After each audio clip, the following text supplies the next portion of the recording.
Assalamualaikum warahmatullahi wabarakatuh.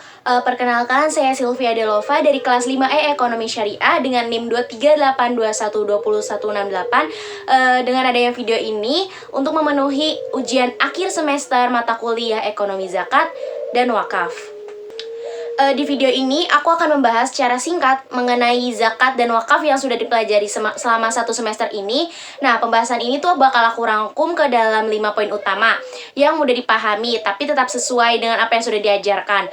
Untuk yang pertama itu kita akan membahas landasan syariah zakat dan wakaf.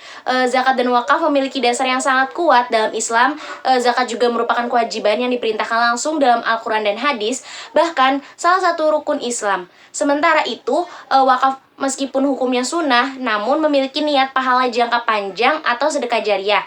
Selain landasan syariah di Indonesia, zakat dan wakaf juga memiliki landasan hukum negara seperti Undang-Undang Nomor 23 Tahun 2011 tentang pengelolaan zakat dan Undang-Undang Nomor 41 Tahun 2004 tentang wakaf. Nah, yang kedua yaitu konsep dan jenis zakat. Secara konsep, zakat adalah harta tertentu yang wajib dikeluarkan oleh seorang muslim atau badan usaha apabila telah memenuhi syarat untuk diberikan kepada pihak yang berhak. Zakat terbagi menjadi dua jenis utama, yaitu zakat fitrah dan zakat mal.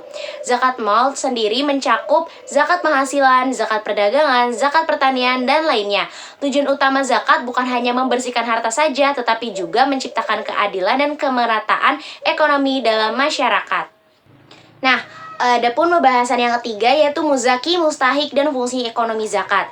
Nah, dalam zakat itu kan terdapat dua pihak utama, yaitu muzaki sebagai orang yang wajib membayar zakat dan mustahik sebagai penerima zakat. Mustahik itu terdiri dari 8 golongan sebagaimana disebutkan dalam Al-Quran. Dari sisi ekonomi, zakat memiliki fungsi yang sangat penting, yaitu mengurangi kemiskinan, meningkatkan daya beli masyarakat, serta mendorong perputaran ekonomi. Zakat juga dapat bersifat produktif loh, misalnya digunakan sebagai modal usaha agar mustahik dapat mandiri dan bahkan naik kelas menjadi muzaki. Nah, kemudian ada pembahasan yang keempat yaitu manajemen zakat modern. Agar zakat memberikan dampak yang maksimal, diperlukan manajemen yang profesional. Nah, manajemen zakat itu tuh meliputi perencanaan, penghimpunan, pengelolaan, pendistribusian, dan pengawasan. Di era modern yang sekarang ini tuh, zakat dikelola oleh lembaga resmi seperti Basnas dan LAZ dengan prinsip transparansi, akuntabilitas, dan kepatuhan syariah. Digitalisasi zakat juga menjadi solusi untuk meningkatkan kepercayaan masyarakat dan efektivitas pengelolaan dana zakat. Nah, yang terakhir yaitu ada konsep, jenis, dan fungsi ekonomi wakaf. Nah, wakaf menahan harta agar manfaatnya itu dapat digunakan untuk kepentingan ibadah dan kesejahteraan umum tanpa mengurangi pokok harta tersebut.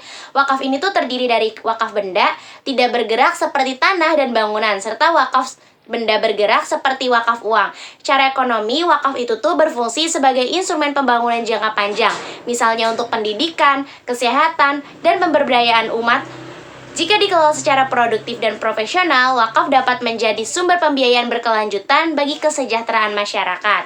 Nah, jadi setelah pembahasan yang tadi dapat disimpulkan nih bahwasannya zakat dan wakaf itu tuh merupakan dua instrumen penting dalam ekonomi syariah. Zakat itu berperan dalam distribusi dan pengentasan kemiskinan jangka pendek, sedangkan wakaf berperan dalam pembangunan jangka panjang. Keduanya tuh saling melengkapi dan menjadi solusi nyata dalam mewujudkan keadilan dan kesejahteraan ekonomi umat Islam. Mungkin sekian yang dapat saya sampaikan. Kurang lebihnya mohon maaf. Wassalamualaikum warahmatullahi wabarakatuh.